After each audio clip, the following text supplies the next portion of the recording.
Friends, welcome to your own channel civils तैयारी। आज की कॉम्प्रिहेंसिव न्यूज़ एनालिसिस में आप सबका स्वागत है। कॉम्प्रिहेंसिव न्यूज़ एनालिसिस शुरू करने से पहले डेली आंसर राइटिंग चैलेंज के क्वेश्चंस को देखते हैं। क्वेश्चन नंबर 1 है आपका पेपर नंबर 3 से। क्वेश्चन कहता है the erroneous disposal of lithium ion batteries is not only an environmental concern, it is also a wasted economic opportunity, explain. तो क्वेश्चन कहता है लिथियम आयन बैटरी का गलत निपटान न केवल एक पर्यावरणीय चिंता है बल्कि यह एक व्यर्थ आर्थिक अवसर भी है, इसे आपको समझाना है। तो बहुत अच्छा एक क्वेश्चन है और इस तरह के क्वेश्चंस जो है आपने देखा होगा कंटिन्यूसली। अगर आप देखें 2016 से इस तरह के क्वेश्चंस आ रहे हैं जहां पे एनवायरमेंटल इश्यूज को इकोनॉमिक इश्यू के साथ टाई करके क्वेश्चन पूछा जाता है। अभी देखिए लिथियम आयन जो है ज़्यादा फोकस में इसलिए भी है, लिथियम आयन बैटरीज इसलिए ज़्यादा फोकस में है क्योंकि गवर्नमेंट का एजेंडा है इलेक्ट्रॉनिक व्हीकल्स को एक मासिव स्केल पे लाने का। इसीलिए जो है डिमांड लिथियम आयन बैटरीज की बढ़ गई है। तो ऐसे में जो है डिस्पोजल की अपने आप क्वेश्चन एक प्रॉब्लम सॉल्व आएगी। तो आपसे ये क्वेश्चन पूछा जा सकता है। इस क्वेश्चन को ज़रूर आप अटेम्प्ट करें और आज का जो आर्टिकल है उसको भी आप ज़रूर देखें। ORF से ये आर्टिकल लिया गया है। नेक्स्ट क्वेश्चन है आपका पेपर नंबर 3 से।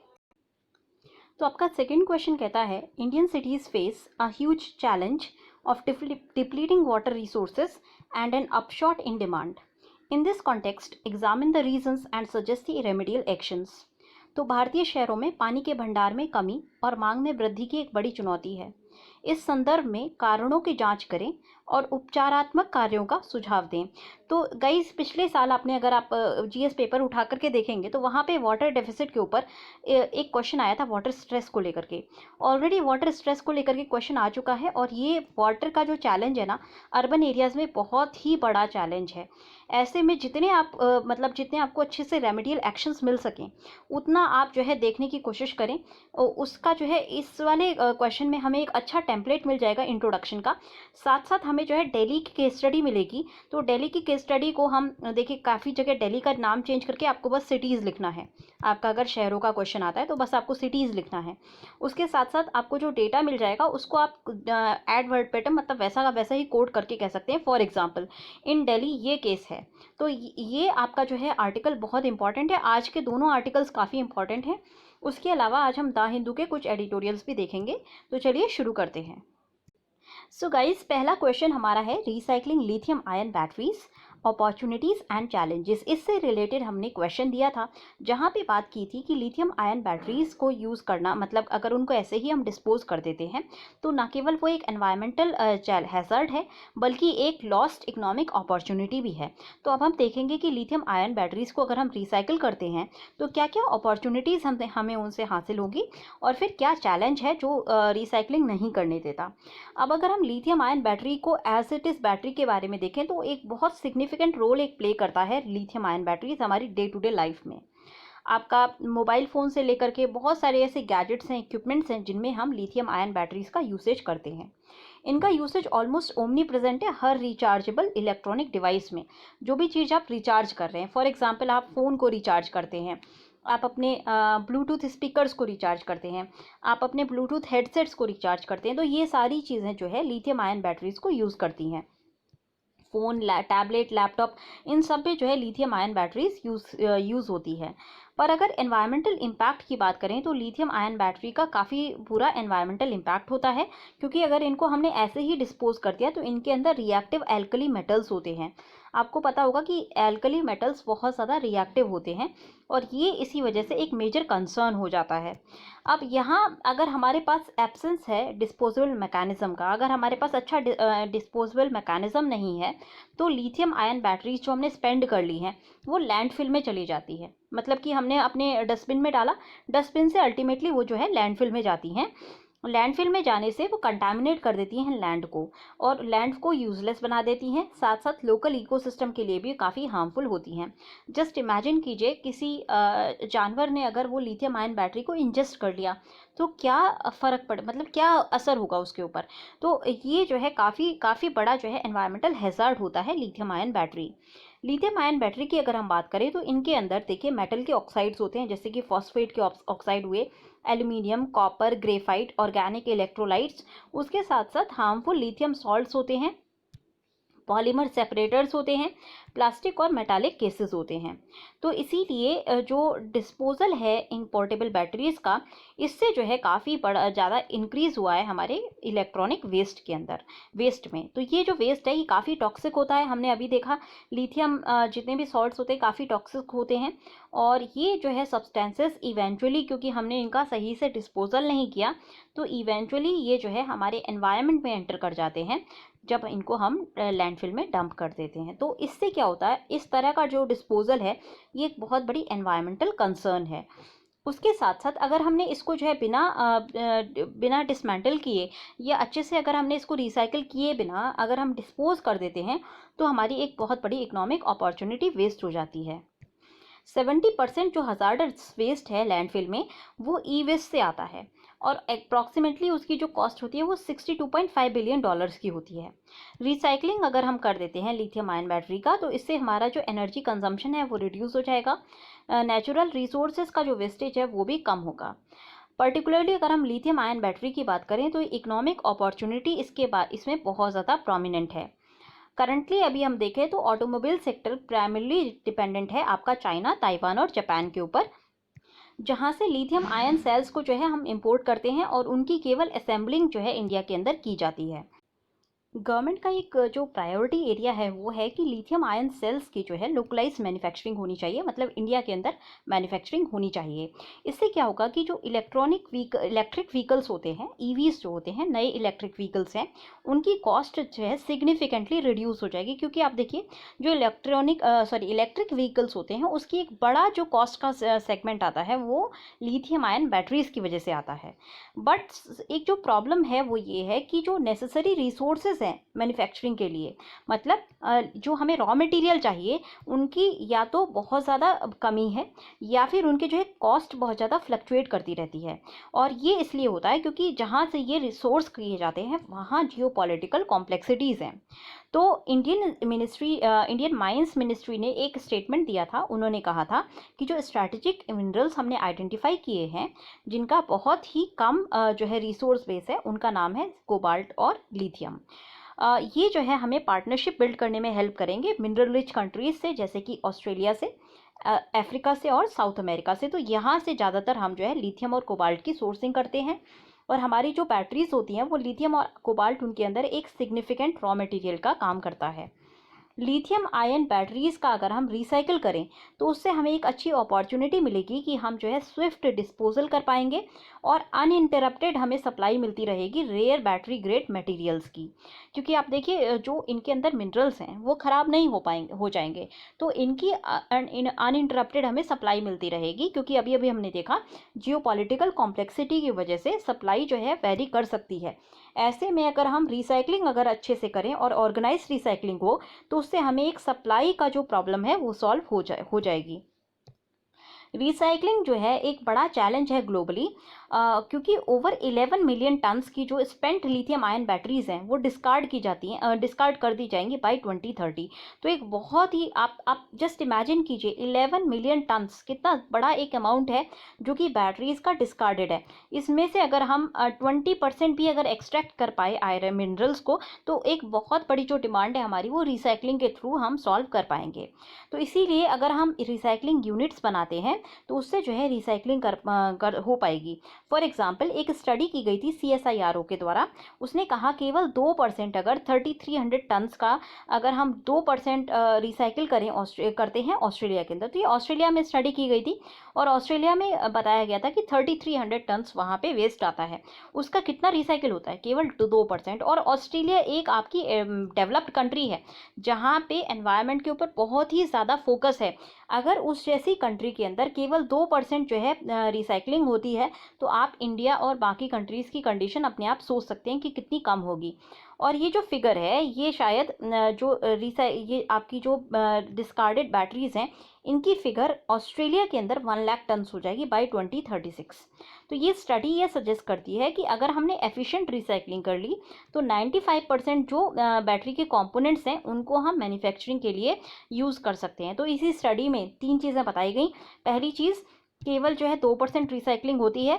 दूसरी चीज़, जो 2036 तक जो ऑस्ट्रेलिया के अंदर वेस्ट होगा वो 1 लाख टन्स का होगा। और तीसरी चीज़, स्टडी ने कहा कि 95% जो भी हमें रॉ मटेरियल चाहिए वो हम रिसाइकलिंग के थ्रू जो है ले सकते हैं। तो ये बहुत बड़ी फाइंडिंग है। आप खुद सोचिए कि हमारे इंडिया के अंदर, जहाँ पे एक बहुत ही बड़ा कंज्यूमर मार्केट है, इंडिया सबसे बड़ा कंज्यूमर मार्केट है फ़ोन्स का, और स्मार्टफोन्स के थ्रू जो है लिथियम आयन बैटरीज हमेशा डिस्कार्ड होती हैं। तो अगर इन बैटरीज़ को हमने रिसाइकिल कर लिया तो एक बहुत ही बड़ा जो सिग्निफिकेंट पोर्शन है उसको हम नई लिथियम आयन बैटरीज बनाने के लिए यूज़ कर सकेंगे। तो हमारी जो इम्पोर्ट कॉस्ट है वो कम होगी, हमारे पास जो है अनइंटरप्टेड सप्लाई होगी, और हमारे पास जो मटेरियल है, हमारी जो एनवायरमेंटल वेस्टेज है वो भी कम होगा। तो चैलेंजेस क्या है लोकल रिसाइकलिंग के लिए? सबसे पहली चीज़ है कि ग्रीन ट्रांसपोर्ट रिवॉल्यूशन जो है अभी इंडिया के अंदर एज सच फ्रूटिफाई नहीं हो पाया है। लोग जो है ग्रीन ट्रांसपोर्ट को यूज़ ही नहीं करते हैं, बहुत कम आपने इलेक्ट्रिक व्हीकल्स देखे होंगे। तो इसीलिए जो डिमांड है लिथियम आयन बैटरीज़ की वो थोड़ी सी कम है। दूसरी चीज़ ये है कि अगर आपने इसकी दूसरी चीज़ क्या है कि इंडिया का जो सेक्टर है वो एस्टैब्लिश्ड सप्लाई चेन ऑर्डर के साथ compete नहीं कर पाता है, क्योंकि हमारे पास डिमांड इतनी ज़्यादा नहीं है। डिमांड देखिए, मैंने जो भी मोबाइल मैन्युफैक्चरिंग में आती है, मोबाइल ऑलरेडी मैन्युफैक्चर करके इंडिया आ रहे हैं, या फिर जो पार्ट्स हैं वो ऑलरेडी बन के इंडिया आ रहे हैं, इंडिया के अंदर असेंबलिंग हो रही है। दूसरी चीज़, हमारे पास इतनी ज़्यादा इलेक्ट्रिक व्हीकल्स की डिमांड नहीं है, तो ऐसे में एक बड़ी डिमांड जो है लिथियम आयन बैटरीज़ की इंडिया के अंदर नहीं है। इसीलिए सप्लाई चेन ऑर्डर जो एस्टैब्लिश्ड है ऑलरेडी, उसके अंदर इंडिया एक बड़ा की प्लेयर नहीं है।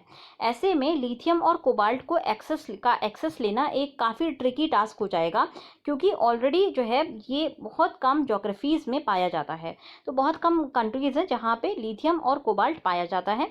ऑलरेडी एक सप्लाई चेन एस्टैब्लिश्ड है, तो ऑलरेडी जो है सप्लायर्स हैं और बायर्स ऑलरेडी एस्टैब्लिश्ड हैं। ऐसे में इंडिया को सोर्स करना थोड़ा सा डिफिकल्ट हो जाएगा। मिनिस्ट्री ऑफ स्टेट जो है, ministry of environment and forest का मिनिस्टर ऑफ स्टेट ने कहा था कि जो रिसाइकलिंग टेक्नोलॉजी है उसको जो है इम्प्रूव करना चाहिए, जिससे कि हम प्रेशियस मेटल्स को रिकवर कर सकें और हार्मफुल इफ़ेक्ट को जो है अनरेगुलेटेड डिस्पोजल के हार्मफुल इफ़ेक्ट को मिटिगेट कर सकें।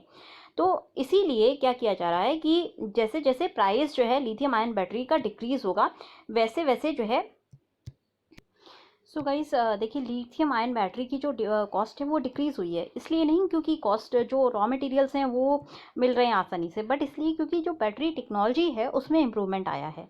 तो अभी जो रेयर ऑकरेंस है, मतलब चिली में लिथियम मिलता है, अर्जेंटीना में मिलता है, बोलीविया में मिलता है, बट यहाँ पे जो माइनिंग है काफ़ी ज़्यादा रिड्यूस्ड हो गई है, बहुत जो है यहाँ पे रिजर्व्स बहुत ज़्यादा फॉल डाउन हुए हैं।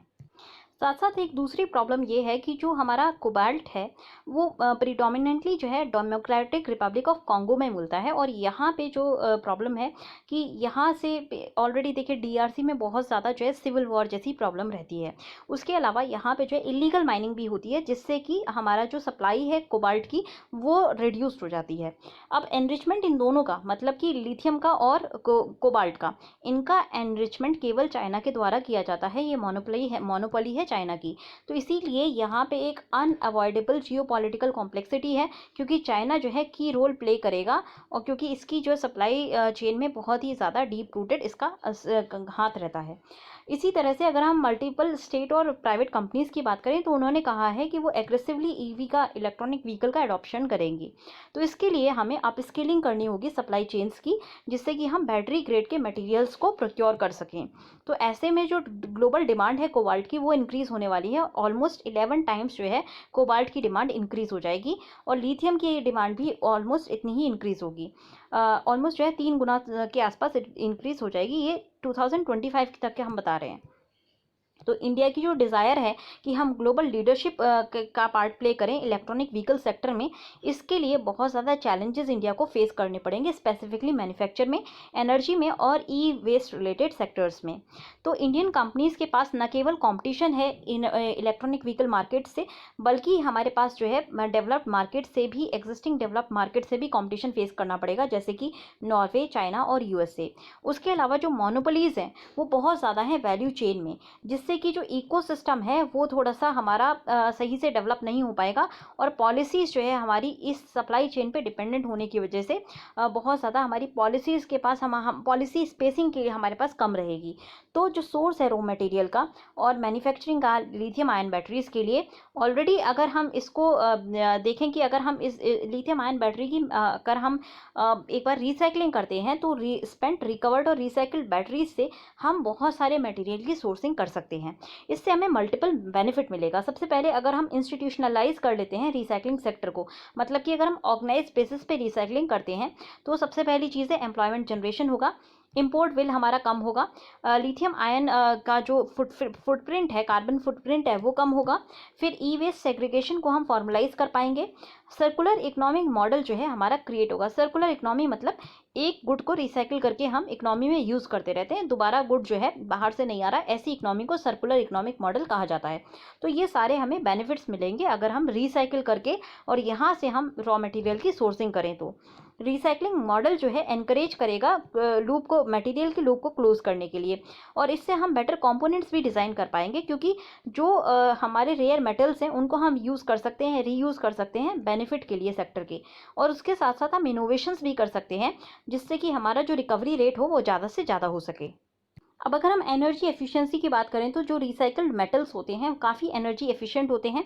2 से 10 टाइम्स उनकी जो है फ्रेशली माइंड जो मेटल से ज़्यादा बेटर होते हैं ये एनर्जी कंजम्पशन के मामले में या एनर्जी एफिशिएंसी के मामले में। उसके अलावा ये जो है 8% जो है लेस कार्बन डाइऑक्साइड का एमिशन करते हैं। करंटली अगर हम बात करें केवल हाई वैल्यू मेटल को रिसाइकिल किया जाता है और पूरी बैटरी को रिसाइकिल नहीं किया जाता। डॉक्टर गार्विन हार्पर जो कि Faraday institutions lithium ion recycling project के हेड हैं, उनका कहना है कि मैन्युफैक्चरर्स और काफ़ी सीक्रेटिव होते हैं अपनी बैटरी की केमिस्ट्री के बारे में। इस वजह से काफ़ी सारे एक्सीडेंट्स हो जाते हैं मटेरियल वेस्टेज की रिसाइकलिंग के टाइम पर। तो अगर हम एक end of the life battery अगर हम एक जो है फॉर्मलाइजेशन कर देते हैं तो उससे हमें जो भी बैटरी बना रहा है मैन्युफैक्चरर है, उससे हम टेक्नोलॉजिकल नो हाउ जो है गेन कर पाएंगे, जिससे कि हम की रॉ मटेरियल्स को रिकवर कर सकें। इम्प्रॉपर हैंडलिंग जो बैटरी की होती है वो बहुत सारे रॉ मटेरियल का लॉस मतलब रिजल्ट कर देती है, बहुत सारे रॉ मटेरियल को हम लूज़ कर देते हैं। कोई भी रेयर अर्थ मेटल एक्सट्रैक्ट नहीं हो पाता अभी फ़िलहाल के जो इनफॉर्मल रिसाइकलिंग मॉडल है उससे। तो हमें जो इनफॉर्मल रिसाइकलिंग मॉडल है उसको चेंज करना है, फॉर्मलाइजेशन करना है। टोटल रिकवरी रेट कोबाल्ट का केवल 30% है, जबकि अप्रोप्रिएट टेक्नोलॉजी अगर हम यूज़ करें तो इसका जो रेट है वो 95% तक हो सकता है। तो आप देख सकते हैं 65% अभी भी कोबाल्ट को हम लूज़ कर देते हैं क्योंकि हमारे पास फॉर्मल रिसाइकलिंग मॉडल नहीं है। यूरोपियन यूनियन और चाइना ऑलरेडी इस इशू को एड्रेस कर चुकी हैं और उन्होंने लेजिस्लेशंस बना लिए हैं जिससे कि कार मेकर्स जो भी बैटरी बना रहे हैं वो रिस्पॉन्सिबल हों अपनी बैटरीज की रिसाइकलिंग के लिए। वर्ल्ड इकोनॉमिक फोरम ने इनिशिएट किया है ग्लोबल बैटरी अलायंस, जो कि एक पब्लिक प्राइवेट पार्टनरशिप है जिसका एम है कि सस्टेनेबल बैटरी वैल्यू चेन को क्रिएट किया जाए इन चैलेंजेस को एड्रेस करके। अब हमारे पास प्रॉब्लम क्या है? हमारे पास प्रॉब्लम है कि हमारे पास एडिक्वेट और इफेक्टिव रेगुलेशंस नहीं हैं। इलेक्ट्रॉनिक व्हीकल्स अगर इंडिया के अंदर आते हैं तो इससे एक अच्छी अपॉर्चुनिटी आएगी कि हम ई वेस्ट सेक्टर में कुछ ई-वेस्ट सेक्टर को जो है हम अभी से एड्रेस कर सकें, और ये काफ़ी अच्छा अपॉर्चुन मोमेंट है। अदरवाइज़ क्या होगा, बहुत ज़्यादा इन्वायरमेंटल और इकोनॉमिक चैलेंज जो है फ्यूचर के लिए क्रिएट होगा। बैटरी गाइडलाइंस जो बनाई गई थी 2001 में वो साइलेंट हैं लिथियम आयन बैटरीज़ के लिए, इसीलिए कोई भी रेगुलेटरी और पॉलिसी फ्रेमवर्क नहीं है इंडिया के अंदर कि किस तरह से लिथियम आयन बैटरीज़ की रिसाइकलिंग की जाए। इसी तरह से लिथियम आयन बैटरीज़ के अलावा एक और तरह की बैटरीज़ होती हैं जिनको हम कहते हैं लेड एसिड बैटरी। इनके ऊपर इनका जो है सिग्निफिकेंट एनवायरमेंटल इम्पैक्ट होता है और इनके अंदर जो है इलीगल है इनको कि नहीं, अगर हमने रिसाइकिल किया तो ये इलीगल है, मतलब रिसाइकलिंग इनकी कंपलसरी है। अब लेड एसिड बैटरी की अगर हम बात करें तो इनके अंदर भी बहुत ज़्यादा टॉक्सिसिटी होती है, काफ़ी जहरीली होती हैं, और जो रिसाइकलिंग प्रोसेस है वो काफ़ी रिकमेंडेबल है दोनों के लिए, लिथियम आयन बैटरी के लिए भी और लेड बैटरीज़ के लिए भी, दोनों के लिए जो है रिसाइकलिंग प्रोसेस होना चाहिए। अब देखिए 2001 के जो रूल्स हैं ऑलमोस्ट 18 साल से एनफोर्स हो चुके हैं, फिर भी जो लेड एसिड बैटरी हैं वो उनको रिसाइकिल करना एक बहुत बड़ा चैलेंज है इंडिया के अंदर, क्योंकि एप्लीकेशन जो है इस लॉ का बहुत कम होता है और जो असिस्टेंस है रिसाइकलर्स को वो बहुत कम मिलती है। बैटरी कलेक्शन जो है इसको अनरजिस्टर्ड रिसाइकलिंग यूनिट्स करती हैं, जो कि एसिड को ओपनली डिस्पोज कर देती हैं और इसका ट्रीटमेंट नहीं किया जाता, जिससे कि पॉल्यूशन बढ़ता है। वेस्टेज जो लेड मटेरियल का है, इससे हाई जो है लेड इंपोर्ट बिल बढ़ जाता है। इस इशू को और ज़्यादा एग्रवेट इसलिए कर दिया गया है क्योंकि यहाँ पे कोई डेटा नहीं है हमारे पास कि कितना जो है कलेक्शन होता है। मैन्युफैक्चरर से हमारे पास कोई डेटा नहीं है कि कितना वो जो है कितना रिसाइकलिंग करते हैं, कलेक्टर्स कितना लेते हैं, रिसाइकलर्स कितना लेते हैं। तो ये सारा डेटा हमारे पास नहीं है। जब तक देखिए डेटा नहीं होता तब तक हम एक इन्फॉर्म पॉलिसी डिसीजन मेकिंग नहीं कर सकते। तो डेटा कलेक्शन और एनालिसिस काफ़ी इंपॉर्टेंट होता है डिजायर्ड चेंजेस के लिए, फाइन्स को लगाने के लिए और पनिश करने के लिए उन लोगों की जो अनऑथराइज वे पे स्मेल्टिंग करते हैं। अभी देखिए अगर हम लिथियम आयन बैटरीज की बात करें तो यहाँ पे तो रिसाइकलर्स काफ़ी ज़्यादा डिसीव करते हैं और एक्सीडेंट्स भी हुए हैं, जिनसे कि काफ़ी बड़े जो है नुकसान भी हुआ है। ग्लोबली जो लेड एसिड बैटरी रिसाइकलिंग है वो काफ़ी ईजी होती है और प्रॉफिटेबल होती है अगर हम स्टैंडर्ड बैटरी केमिस्ट्री को यूज़ करें, जिससे कि डिसअसेंबली काफ़ी ईजी हो जाती है और रिसाइकलिंग प्रोसेस काफ़ी सिंपल है as compare to lead acid battery. जो लिथियम आयन बैटरीज हैं उनका जो रिसाइकलिंग है वो काफ़ी कॉम्प्लेक्स होती है। तो अब आप देखिए जहाँ पे लेड एसिड बैटरी जो कि ईजी है, उसकी अगर हम रिसाइकलिंग नहीं सही से कर पा रहे तो लिथियम आयन बैटरी की रिसाइकलिंग तो बहुत ही मुश्किल होगी। इसीलिए हमारे पास एक क्लियर कट गाइडलाइन होनी चाहिए कि हमें किस तरह से स्टोर करना है, ट्रांसपोर्ट किस तरह से करना है और रिसाइकिल किस तरह से करना है हमारी लिथियम आयन बैटरीज को। एक रिसर्च की गई थी JMK के द्वारा, जिसने आइडेंटिफाई किया था कि एक्सपोनेंशियल इंक्रीज होगी इंडिया के lithium ion battery recycle market में, जो कि पहले 2.9 गीगावाट आवर का था 2018 में, और ये जो है 2030 तक 800 गीगावाट आवर का हो जाएगा। इससे ऑलमोस्ट हमारे पास जो अपॉर्चुनिटी है इकोनॉमिक, वो 1000 मिलियन डॉलर्स की अपॉर्चुनिटी है बाय 2030। कुछ कंपनीज ऑलरेडी जो है काम कर रही हैं, जैसे कि टाटा केमिकल्स और MG मोटर यूनिकॉर्न कोलैबोरेशन। ये दोनों कंपनीज जो है lithium ion battery recycling unit जो है सेटअप करने की बात कर रही हैं। अगर इनको हम लेजिस्लेटिव बैकिंग दे देते हैं और इंसेंटिव दे देते हैं तो फॉर्मलाइजेशन हो पाएगा और जो लिथियम आयन बैटरी रिसाइकलिंग जो है हमारे पास फॉर्मल कंपनीज आ जाएंगी जो लिथियम आयन बैटरी रिसाइकलिंग करेंगी इंडिया के अंदर। इसलिए हमें पॉलिसी गैप को फिल करना ज़्यादा ज़रूरी है। तो हम क्या कर सकते हैं, क्या क्या सजेशंस हम दे सकते हैं? पहली चीज़ ये है कि जो स्मॉल स्केल रिसाइकलिंग प्लांट हैं उनको जो है पायलट प्रोजेक्ट के बेसिस पे सेटअप किया जा सकता है, जो कि व्हीकल मैन्युफैक्चरर्स के आसपास हो फिजिकली, जिससे क्या होगा, या फिर जो है स्पेशलाइज रिसाइकलर के द्वारा किया जाए ये रिसाइकलिंग का काम, और या फिर मैन्युफैक्चरर्स के द्वारा खुद से ही किया जाए। तो 3 हमारे पास ऑप्शन है, या तो जो पायलट बेसिस पे हम जो है प्रोजेक्ट एस्टैब्लिश करें जो कि व्हीकल मैन्युफैक्चरर के फिजिकल प्रॉक्सिमिटी में हो, या फिर मैन्युफैक्चरर खुद से रिसाइकलिंग करे, या फिर कोई स्पेशलाइज जो है कंपनी रिसाइकलिंग करे। इससे जो है रिकवरी रेट बेटर हो पाएगा। इंपोर्टिंग जो है end of life lithium ion battery की ये भी कर सकते हैं उन कंट्रीज से जहाँ पे रिसाइकलिंग गाइडलाइंस नहीं है, जिससे हमें एक नेसेसरी स्टिमुलस मिलेगा और बेसिक रिसर्च और डेवलपमेंट हो पाएगा इस लिथियम आयन बैटरी रिसाइकलिंग के एरिया में। दूसरा जो है रेगुलेटरी बॉडीज हमें बनानी होंगी जो कि मॉनिटर करें कि क्या एनवायरमेंटल इम्पैक्ट है लिथियम आयन बैटरी का, और ये जो है अंडर स्टाफ नहीं होनी चाहिए। उसके साथ साथ जो फिनेंस है इनको एडिक्वेटली मिलना चाहिए, जिससे कि ये सही से मॉनिटरिंग कर सकें। एम्प्लॉयज़ इन रेगुलेटरी बॉडी के अंदर उनके पास जो है टेक्निकल नो हाउ होना चाहिए और लीगल अंडरस्टैंडिंग होनी चाहिए, जिससे कि वो अपनी ड्यूटीज़ को सही से डिस्चार्ज कर सकें। उसके बाद जो हम तीसरा एक स्टेप ले सकते हैं वो ये है कि को एग्जिस्टेंस हो इलेक्ट्रॉनिक व्हीकल्स की और इंटरनल कंबशन इंजन की। ये जो इंटरनल कंबशन इंजन है ये भी जो है फॉर्मलाइज रिसाइकलिंग के परव्यू के अंदर आने चाहिए। इंटरनल कंबशन इंजन जो है बहुत सारे केमिकल्स के द्वारा बनता है, जैसे कि प्लास्टिक हो गया, मेटल के कंपोनेंट्स हो गए। तो अगर इनकी भी अगर हम रिसाइकलिंग करते हैं तो एक अच्छा एनर्जी सोर्स जो है क्रिएट हो जाएगा, जो कि फॉसिल फ्यूल को रिप्लेस कर सकता है मैन्युफैक्चरिंग के लिए। करंटली अभी इंटरनल कंबशन इंजन से भी रिकवरी रेट काफ़ी लो है। रिसाइकलिंग रेट को इम्प्रूव किया जाना चाहिए। उसके लिए हम अवेयरनेस क्रिएट कर सकते हैं सेग्रीगेशन और डिस्पोजल की, और उसके अलावा जो हमारे पास इंडस्ट्रियली और लोकली दोनों जगह पर हमें जो है अवेयरनेस क्रिएट करनी होगी। इनोवेशन पोटेंशियल बहुत ज़्यादा है, बस हमें जो है सेपरेशन टेक्नोलॉजी लानी होगी और रिकवर्ड सेल्स को यूज़ करके हमें जो है इनोवेशन करना होगा, किस तरह से हम एक्सट्रैक्शन मैक्सिमम कर सकें जिससे कि रिसोर्स वेस्टेज हमारी मिनिमम हो। अपॉर्चुनिटी इसीलिए 3 अपॉर्चुनिटीज़ है। पहली चीज़ चीज़ जो है हम स्किल जॉब क्रिएट कर सकते हैं लिथियम आयन बैटरी के सेक्टर में, जहाँ पे रिसाइकलिंग जो है की जा सके, अच्छे से अच्छी ज़्यादा से ज़्यादा रिसाइकलिंग की जा सके। दूसरी जो अपॉर्चुनिटी है वो रिसाइकलिंग यूनिट्स हम क्रिएट कर सकते हैं। तीसरा है कि हमारा जो इन्वायरमेंटल इम्प्लीकेशन है वो कम होगा, डंपिंग खत्म होगी और एक पॉजिटिव इम्पैक्ट पड़ेगा हमारे एनवायरनमेंट पे। इसके अलावा हमारे पास जो है अनइंटरप्टेड कोबाल्ट और लिथियम की सप्लाई जो है मेंटेन हो पाएगी। रिसाइकलिंग अपने आप में जो है सिग्निफिकेंट सप्लाई इमिनेंटली नहीं दे सकता है, बट अगेन ये कहीं ना कहीं हमारी जो सप्लाई गैप है उसको फिल करने में हेल्प करेगा। अभी फ़िलहाल जो टेक्निक्स हैं वो डिसइंटीग्रेट करती हैं बैटरी को और एनर्जी कंज्यूमिंग है, इनका जो रिटर्न होता है वो काफ़ी कम होता है। इसीलिए अगर हम इसे स्मॉल स्केल पे करें तो ज़्यादा बेटर रहेगा। धीरे धीरे हम टेक्नोलॉजी अपग्रेडेशन के साथ लार्ज स्केल पे भी ले सकते हैं। तो फिलहाल जो है लिथियम आयन बैटरी एक एक्सीलेंट अपॉर्चुनिटी है जिसके बारे में हमें जो है डीपली सोचना चाहिए और जिसको यूज़ करके हम बहुत सारी प्रॉब्लम्स को सॉल्व कर सकते हैं। सो गाइज, हमारा जो नेक्स्ट क्वेश्चन है वो बेसिकली इस वाले आर्टिकल से हम सॉल्व करने की कोशिश करेंगे, bridging water demand and supply gap in Delhi. Basically ये दिल्ली के लिए बेस्ड आर्टिकल है, बट इसको हम किसी भी सिटी के लिए यूज़ कर सकते हैं। इसका जो इंट्रोडक्शन है उसको आप टेम्पलेट के रूप में अलग से कॉपी कर सकते हैं। कहीं पे भी अगर वाटर डिमांड एंड सप्लाई का क्वेश्चन आता है तो आप इसको यूज़ कर सकते हैं। Water supply is an important responsibility of every city government. अब देखिए, अगर सिटी नहीं आता है तो आप लोकल गवर्नमेंट लिख सकते हैं यहाँ पे, ठीक है।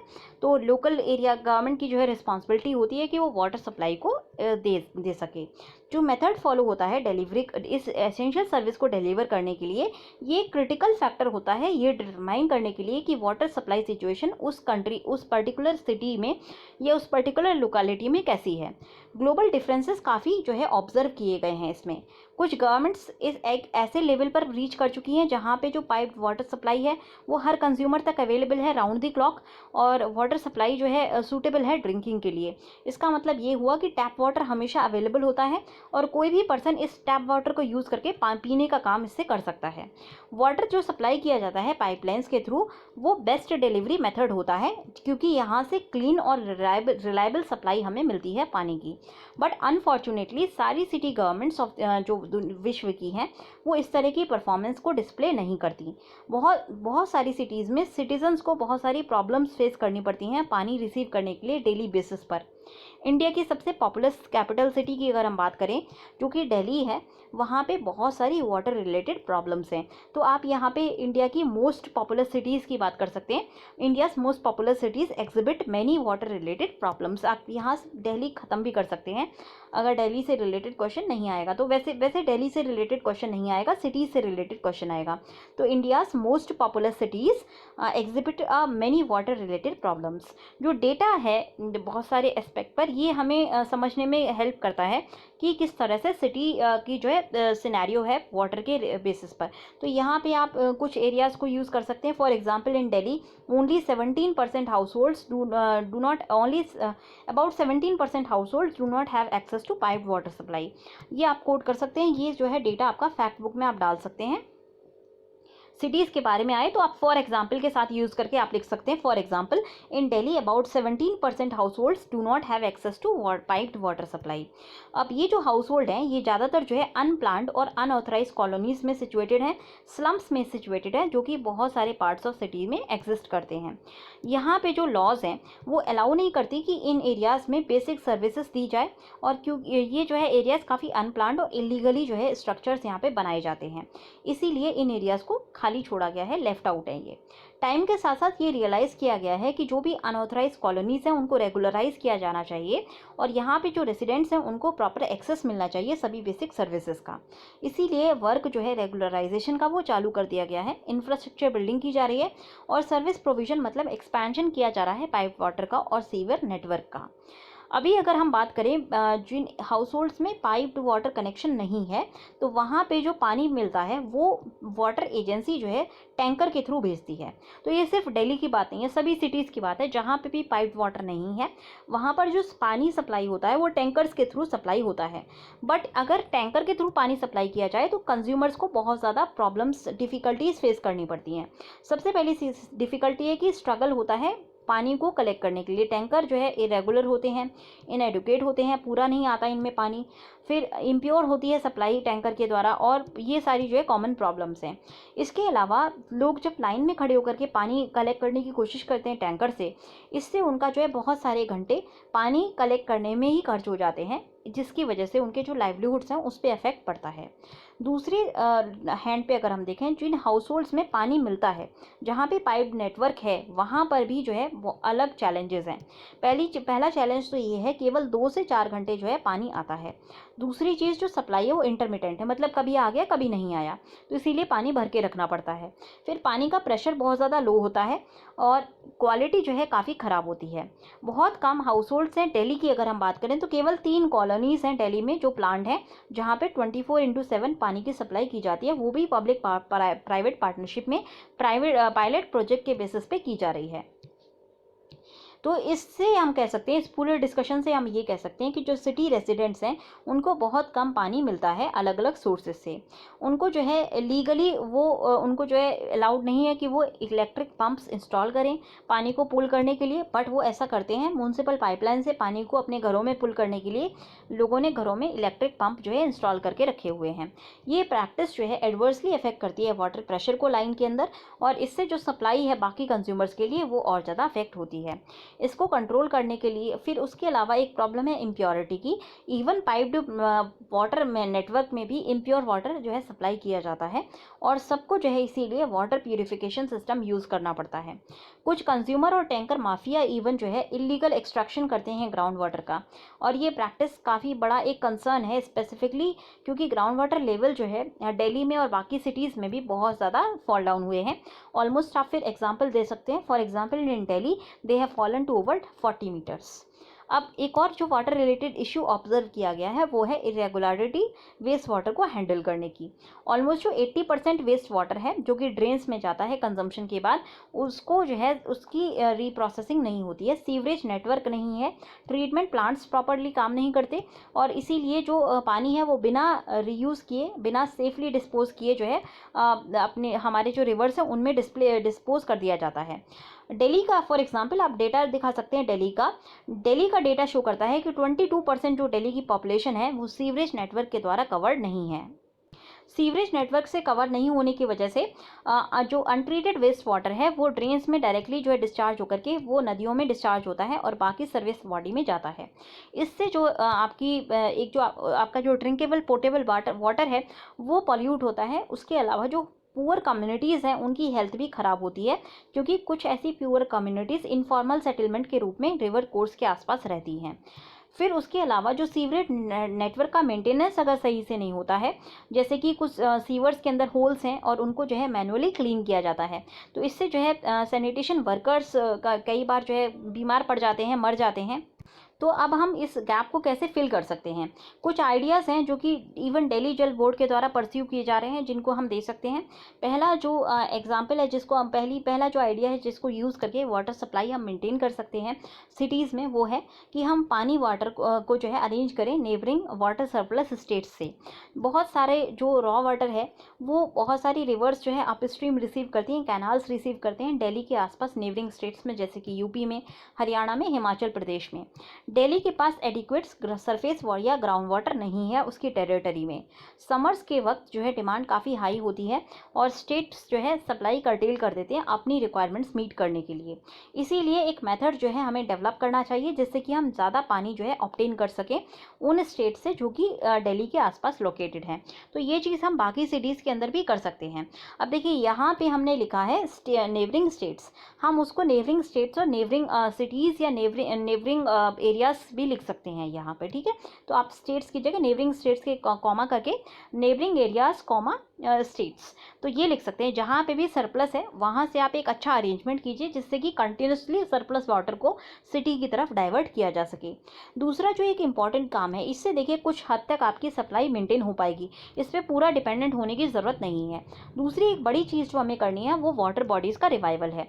जैसे फॉर एग्जाम्पल चेन्नई की अगर हम बात करें तो चेन्नई में बहुत ज़्यादा वाटर डेफिसिट रहता है। चेन्नई एक टाइम में एक वाटर सरप्लस सिटी थी, तो वाटर सरप्लस सिटी से वाटर डेफिसिट सिटी पे कैसे पहुंची चेन्नई? वो बेसिक रीज़न था कि वाटर बॉडीज़ का रिवाइवल नहीं किया गया। वाटर बॉडीज़ के ऊपर जो है हमने स्ट्रक्चर्स बना के खड़े कर दिए हैं, जिस वजह से फ्लडिंग आ जाती है और पानी की भी समस्या वहाँ क्रिएट होती है।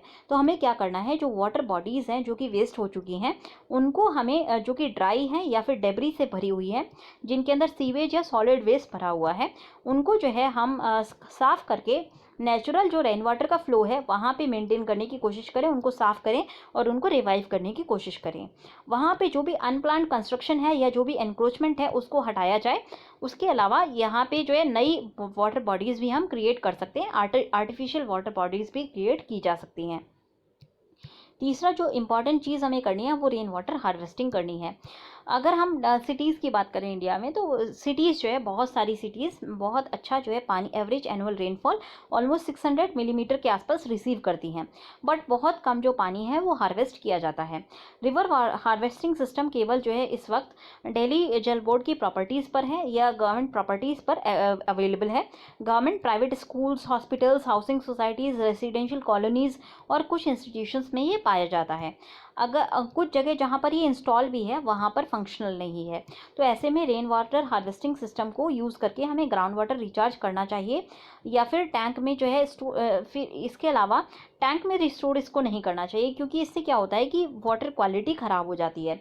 इसीलिए हमें ओपन स्पेसेस जहाँ पर भी हैं उनको आइडेंटिफाई करके उनके ऊपर जो है रेन वाटर हार्वेस्टिंग सिस्टम्स को इंस्टॉल करने की ज़रूरत है। तीसरा, हम वेस्ट वाटर की रिसाइकलिंग कर सकते हैं।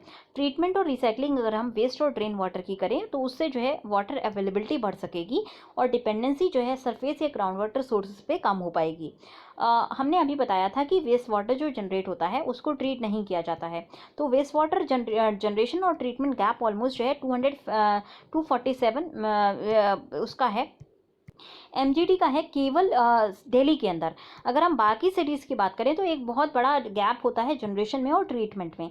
अगर हम सीवरेज नेटवर्क को एक्सपैंड कर दें और एग्जिस्टिंग जो नेटवर्क है उसको उसकी जो है ब्लॉकेजेस और सिल्टिंग हटा दें, तो ऑपरेशनल कैपेसिटी जो होगी वेस्ट वाटर ट्रीटमेंट प्लांट्स की वो काफ़ी बढ़ जाएगी और फिर इस वाटर को हम यूज़ कर सकते हैं पोर्टेबल या नॉन पोर्टेबल पर्पसेस के लिए। फिर वाटर लॉसेस को आप रिड्यूस करें, तो इसके लिए हम जो 40% अगर हम बात करें दिल्ली की अकेले, तो वाटर जो है प्रोडक्शन में लूज़ हो जाता है या डिस्ट्रीब्यूशन प्रोसेस में वाटर जो है लॉस हो जाता है। इसको जो है इसका प्रोपोर्शन कम करने की ज़रूरत है। हमें एक बेटर टेक्नोलॉजी चाहिए, पाइपलाइन लीकेजेस का डिटेक्शन आसानी से हो सके। इलीगल कोई भी टैपिंग अगर कर रहा है पाइपलाइन से तो उसको जो है हम डिटेक्ट कर पाएँ। मिसयूज़ अगर टैंकर माफिया के द्वारा किया जाता है तो इसको देख पाएँ। इससे जो है नॉन रेवेन्यू वाटर का जो रिडक्शन होगा नॉन रेवेन्यू वाटर का वो हो पाएगा। उसके अलावा हमें जो पानी 100% जो है मीटर्ड कनेक्शन करने होंगे। डुअल पाइपलाइंस प्रोवाइड करनी होंगी जिससे कि पोर्टेबल वाटर अलग हो और नॉन पोर्टेबल वाटर अलग सप्लाई किया जाए। उसके अलावा हमें जो है वाटर अकाउंटिंग और ऑडिटिंग के मेजर्स जो है इंट्रोड्यूस करने होंगे। रेशनलाइजेशन करना होगा वाटर टैरिफ्स का और ग्रेटर अवेयरनेस लानी होगी सिटीजन्स के अंदर वाटर कंजर्वेशन को लेकर के। अगर इस तरह से हम कर पाते हैं तो उससे हमारा जो एक्सेस है लोगों का वो बेहतर हो पाएगा पानी को लेकर के, और जो वाटर डेफिशिएंसी है वो मैनेज हो पाएगी, सर्विस डिलीवरी वाटर की बढ़ पाएगी। पर्टिकुलरली जो पुअर लोग हैं जिनको वाटर नहीं मिल पाता है उनकी अवेलेबिलिटी बढ़ पाएगी। तो इन सब चीज़ों को अगर हम इम्प्लीमेंट करते हैं टाइमली मैनर में तो इससे जो डेफिशिएंसीज हैं सिटी के वाटर सिस्टम की वो रिड्यूस हो पाएंगी और सिटीजन्स को भी यहाँ पे जो है वाटर यूटिलाइजेशन के मामले में कोताही बरतनी चाहिए, वेस्टेजेस वो देखें कि ना हो। इससे क्या होगा कि वाटर अवेलेबिलिटी सबके लिए इंश्योर हो पाएगी। तो अब नेक्स्ट आर्टिकल देखते हैं जो कि हमारा द हिंदू से लिया गया है। Back to words. तो टाइज जो इंडिया और पाकिस्तान के बीच में है इतनी ज़्यादा स्ट्रेन हो चुकी हैं, इतनी ज़्यादा ख़राब हो चुकी हैं कि अब उनको रिपेयर करना शायद मुश्किल हो जाएगा। हुआ क्या था, अभी आपने रिसेंटली सुना होगा कि इंडिया ने पाकिस्तान को जो है कि हाई कमिश्नर को बुला करके कहा था कि वो अपनी जो यहाँ पे डिप्लोमेटिक स्ट्रेंथ है उसको कम करे। ऐसा इसलिए हुआ था क्योंकि इसी मंथ कुछ टाइम पहले दो जो पाकिस्तान के हाई कमिश्नर्स थे उनको पकड़ा गया था एस्पियोनाज के चार्जेस पे। एस्पियोनाज मतलब कि आकर के वो इंडिया में जो है प्रॉब्लम्स क्रिएट कर रहे हैं, स्पाइंग वगैरह कर रहे हैं, उसको एस्पियोनाज कहा जाता है। तो ये चीज़ का टिट फॉर टैट करते हुए पाकिस्तान ने भी इंडिया को बोला है कि वो भी अपनी जो डिप्लोमेटिक स्ट्रेंथ है उसको आधा कर दें। तो दोनों कंट्रीज़ ने एक दूसरे को डिप्लोमेटिक स्ट्रेंथ मिशंस की स्ट्रेंथ को आधा करने के लिए कहा है। गवर्नमेंट के जो डिसीजंस हैं, मतलब इंडियन गवर्नमेंट ने अपने डिसीजन को पाकिस्तानी डिमार्च को बता दिया था, मतलब जो भी पाकिस्तानी यहाँ के डिप्लोमेट्स थे उनको बताया था, उनको जो है बोला था कि वो जल्दी से जल्दी अपनी स्ट्रेंथ को आधा कर दें। इससे पहले एक और ये हुआ था कि हमारे जो दो इंडियन हमारे जो वहाँ पे इस्लामाबाद में जो हमारी हाई कमीशन है या हमारी जो मिशन है, उसके 2 एम्प्लॉयज़ के साथ इल ट्रीटमेंट किया गया था, उनको पकड़ के जो है टॉर्चर किया गया था। और ये जो है क्लियर वायलेशन है डिप्लोमेटिक राइट्स का, वियना कन्वेंशन का ये क्लियर जो है वायलेशन है। ऐसा आप जो है किसी को पकड़ सकते हैं बट टॉर्चर नहीं कर सकते हैं, और इवन जो है पकड़ना भी अलाउड नहीं है, अरेस्ट करना अलाउड नहीं होता। डिप्लोमेट्स को जो है राइट होता है उनकी सेफ्टी का। तो ये एक क्लियर वायलेशन था, और इसी के कहीं ना कहीं चलते हुए इसी की वजह से पाकिस्तान को बोला गया है कि वो अपनी स्ट्रेंथ को आधा करे। पाकिस्तान का कहना था कि ये जो 2 लोग पकड़े गए थे इनके पास फेक करेंसी थी, और ये कहीं ना कहीं अगर मान लीजिए पकड़ने से बेटर ये क्या कर सकते थे, एक्सपल्शन कर सकते थे। अगेन ये जो रिजल्ट था, मतलब हमारे इंडियंस इसलिए पकड़े गए थे क्योंकि हाई कमीशन ऑफिशियल्स को, पाकिस्तान के हाई कमीशन ऑफिशियल्स को पिछले मंथ हमने कस्टडी में लिया था, और उनको जो है एस्पियोनाज के चार्जेस से एक्यूज़ किया गया था। न्यू दिल्ली ने ये भी एक्यूज़ किया है कि पाकिस्तान के जो हाई कमीशन के मेंबर्स हैं, ऑफिशियल्स हैं, वो टेरर ऑर्गेनाइजेशंस के साथ लिंक रखते हैं और वो एस्पिनाज की एक्टिविटीज़ में इन्वॉल्व रहते हैं इंडिया के अंदर, इसीलिए वो अपनी स्ट्रेंथ को आधा करें। अब देखिए, एक्सपल्जन डिप्लोमेट्स का कोई अनकॉमन नहीं है। जब भी 2 कंट्रीज़ के बीच में जब भी प्रॉब्लम्स आती हैं तो वो एक दूसरे के सबसे पहले जो डिप्लोमेट्स होते हैं उनको फायर करती हैं, या फिर उनको जो है वापस कर देती है अपनी कंट्री से, एक्सपल कर देती हैं कंट्री से। तो ये कोई नई बात नहीं है, और ना ही ये केवल इंडिया और पाकिस्तान के बीच में हो रही है, बहुत सारी कंट्रीज़ के बीच में ऐसा होता है। अगर इंडिया और पाकिस्तान की बात करें तो इंडिया और पाकिस्तान के बीच में भी इस तरह का जो मेजर है ये 2001 में लिया गया था, उसके बाद इस बार पहली बार लिया गया है। 2001 में कंडीशंस अलग थी, वहाँ पे उस वक्त जो है पार्लियामेंट पे अटैक हुआ था दिसंबर 2001 में, और सबसे बड़ा जो है मिलिट्री मोबिलाइजेशन देखा गया था इंडो पाक बॉर्डर पर, ऑपरेशन पराक्रम, ये सारी चीज़ें ट्रिगर थी। इन सब की वजह से कहीं ना कहीं हाई कमीशन की स्ट्रेंथ को कम करने के लिए कहा गया था।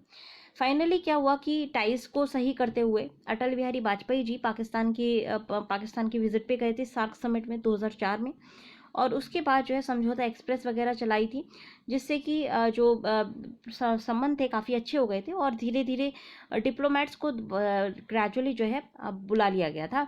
फुल स्ट्रेंथ उनकी कर दी गई थी, ऑलमोस्ट 100 ईच हाई कमीशन में, मतलब इंडिया में भी और पाकिस्तान में भी।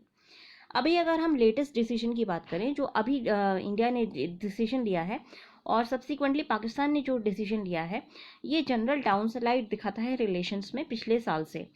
पुलवामा अटैक जो हुआ था फरवरी में लास्ट ईयर, उसके बाद बालाकोट एयर स्ट्राइक हुआ, और उसके बाद 5 अगस्त को जो है जम्मू एंड कश्मीर का स्टेटस चेंज कर दिया गया था।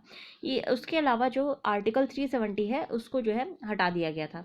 तो ये सारी चीज़ें कहीं ना कहीं मिल करके इतना ज़्यादा हो चुकी हैं कि ट्रेड टाइज हमारी स्नैप हो चुकी हैं, ख़त्म हो चुकी हैं, और जो मिशंस हैं वो डाउनग्रेड कर दिए गए हैं। अब हाई कमिश्नर के बाद बिना मिशंस चलेंगे। उसके अलावा ज़्यादातर जो डिप्लोमेटिक एक्टिविटी है वो शट डाउन कर दी गई है इंडिया और पाकिस्तान के बीच में। इंडिया और पाकिस्तान ने ऑलरेडी कोई टॉक्स नहीं की है 2015 से। 2015 में लास्ट जब टॉक हुई थी तब पीएम मोदी जो है लाहौर विजिट करने के लिए गए थे, और हमारी एक्सटर्नल अफेयर्स मिनिस्टर उस वक्त जो है सुषमा स्वराज जी थी, उन्होंने भी कुछ महीने के बाद पाकिस्तान में विजिट किया था, या कुछ लोगों से वो मिली थी।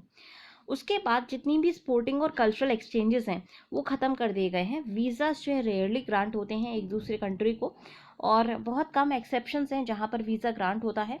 स्पेसिफिकली इंडियंस को वीज़ा मिला था करतारपुर कॉरिडोर के इनॉग्रेशन के लिए, और जो पिलग्रिम्स गए थे उनके लिए। पाकिस्तान का ज़्यादा वीज़ा की आवश्यकता होती नहीं है, तो पाकिस्तान का भी वीज़ा ज़्यादा इशू नहीं हुआ है। LOC की अगर बात करें तो वहाँ पे कंटिन्यूसली सीज़ फायर वायलेशंस होते हैं। अभी रिसेंटली काफ़ी ज़्यादा जो है सीज़ फायर वायलेशन चल रहे हैं, जिसकी वजह से सोल्जर्स और सिविलियंस दोनों साइड पे हताहत होते हैं। और जितने भी मल्टीलेटरल फोरम्स हैं उनमें जो है इंडिया और पाकिस्तान तो अलग अलग एंड पर खड़े होते हैं और एक दूसरे को जो है कहीं ना कहीं टॉलरेट नहीं करते हैं और एक दूसरे के खिलाफ प्रेशर बनाने की कोशिश करते हैं। इवन जो ऐसे इशू हुए जहाँ पे कोई कंटेंशन नहीं होना चाहिए, वहाँ पे भी दोनों लोग जो है कॉपरेट नहीं कर रहे हैं। फॉर एग्जांपल जो कोरोना वायरस पेंडेमिक के वजह से सार्क ग्रुपिंग के लिए जो वीडियो कॉन्फ्रेंसिंग बनाई गई थी या कोलैबोरेशन किया गया था, उसमें भी पाकिस्तान ने जो है पाकिस्तान और न्यू दिल्ली एक कॉमन कॉज नहीं सर्च कर पाए थे। अभी एट प्रेजेंट जो है सिचुएशंस काफ़ी ब्लीक हैं। फ्यूचर में ऐसा नहीं लगता कि पाकिस्तान और इंडिया आसानी से जो है दोबारा एक कॉमन पेज पे आ पाएंगे। इंडिया चाइना टेंशंस भी काफ़ी बढ़ती जा रही हैं, एस्केलेट हुई हैं। तो डिसीजन जो रिड्यूस करने का है मिशन का, वो अनलाइकली है कि वो इम्पैक्ट करेगा रिलेशनशिप इंडिया और पाकिस्तान के बीच में एट प्रेजेंट। ये एक साइन है कि टाइज जो है दोनों नेबर्स की बहुत ज़्यादा ख़राब है और धीरे धीरे स्पाइरल डाउन होती जा रही हैं। नेक्स्ट आर्टिकल हमें देखना है सिग्नलिंग इंटेंट। तो इंडिया को जो है अपनी मैन्युफैक्चरिंग कैपेबिलिटी को एनहांस करना होगा और एफिशिएंसी को इम्प्रूव करना होगा। सेंटर का डिसीजन, जहाँ पे सेंटर ने कहा था कि गवर्नमेंट ई मार्केट प्लेस का जो प्रोक्योरमेंट प्लेटफॉर्म है वहाँ पे वेंडर्स को कंट्री ऑफ ऑरिजिन स्पेसिफाई करना ज़रूरी है। जो भी वहाँ पे प्रोडक्ट्स लिस्टेड हैं उन सब का कंट्री ऑफ ऑरिजिन स्पेसिफाई होना चाहिए GEM पर। तो ये जो है ये अनएक्सेप्ट, यहाँ पे जो एक क्राइटेरिया है, ये कहीं ना कहीं इंडिया चाइना की जो टेंशन से बढ़ती हुई है, इस वजह से ये क्राइटेरिया जो है मैंडेटरी किया गया है। उसके साथ साथ ये भी जो है प्रमोट करने की कोशिश की गई है कि इंडिया मेड गुड्स जो है GEM से प्रोक्योर किए जाएँ, क्योंकि रिसेंटली आपने सुना होगा कि एक पर्टिकुलर वैल्यू के बियॉन्ड अगर आपको से नीचे का अगर आपको गुड्स लेने हैं GEM पर देने हैं तो वो इंडियन मेड गुड्स होने चाहिए। इसीलिए कहीं ना कहीं कंट्री ऑफ ऑरिजिन का जो क्राइटेरिया है वो मैंडेटरी किया गया है। प्लेटफॉर्म्स एडमिनिस्ट्रेटर ने ये भी सीख किया है कि जो एक्सटेंट है लोकल कंटेंट का वो बताया जाए और गाइडलाइंस जो है सेट की जाए पर कि कितना लोकलाइजेशन करना है, जिससे कि प्रोक्योरमेंट जो है एक स्पेसिफाइड वैल्यू का जो प्रोक्योरमेंट है वो कम से कम इंडियन मेड हो सके।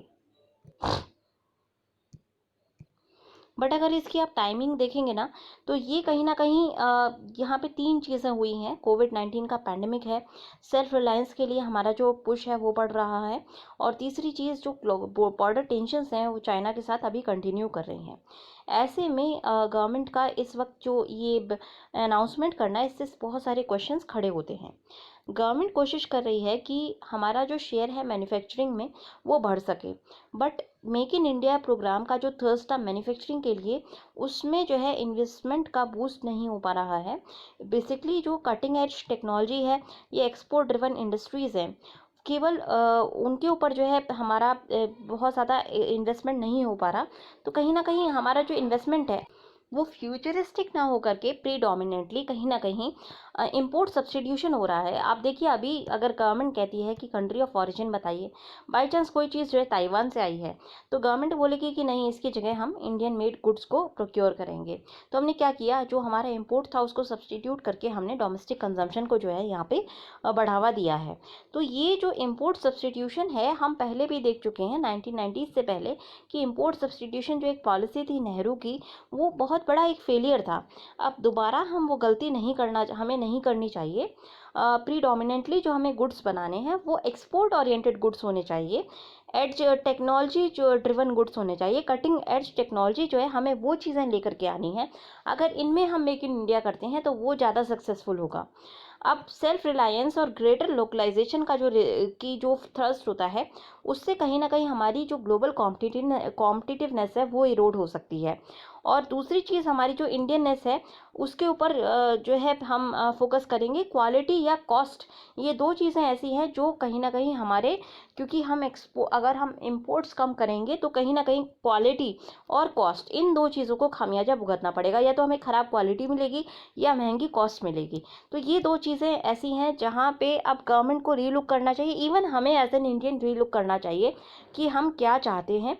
और एज एन इंडियन हमें भी प्रो इन्वेस्टमेंट की तरफ जो है हमें कदम लेने चाहिए।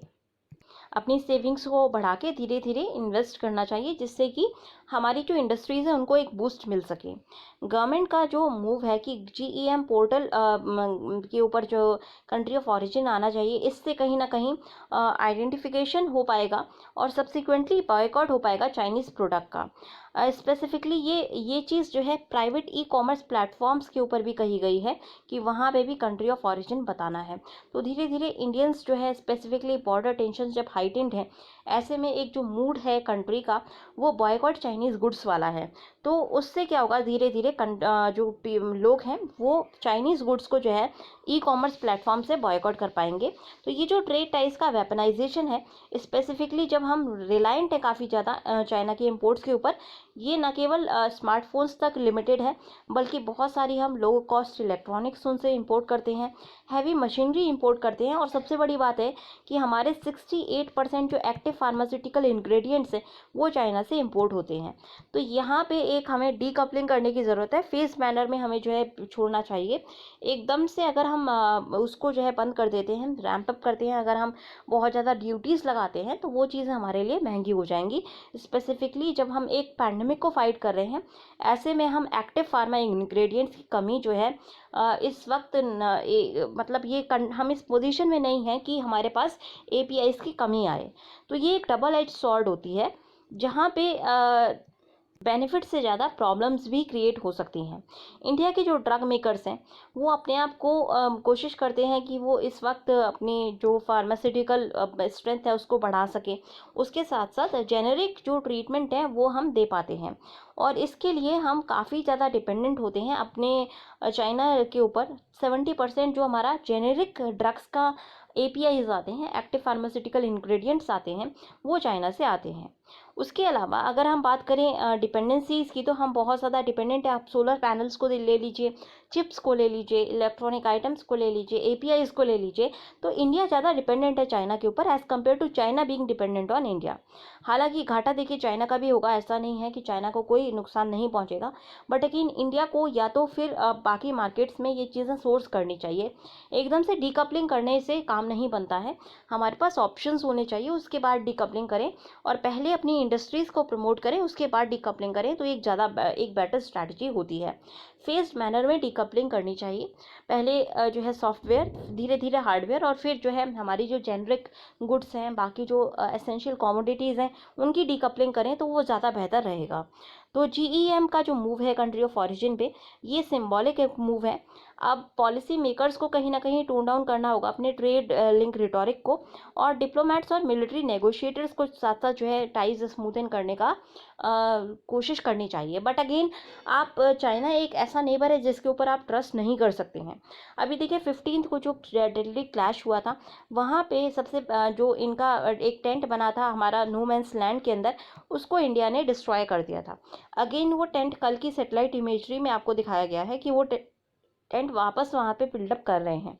तो चाइना एक तरफ जो है पीस नेगोशिएशन करती है, दूसरी तरफ इस तरह का जो एक हैवी बिल्डअप करने का जो मकसद है चाइना का, वो कहीं ना कहीं सेम है कि टेरिटरीज निबल करे। और ये सिर्फ प्रॉब्लम इंडिया के साथ नहीं है।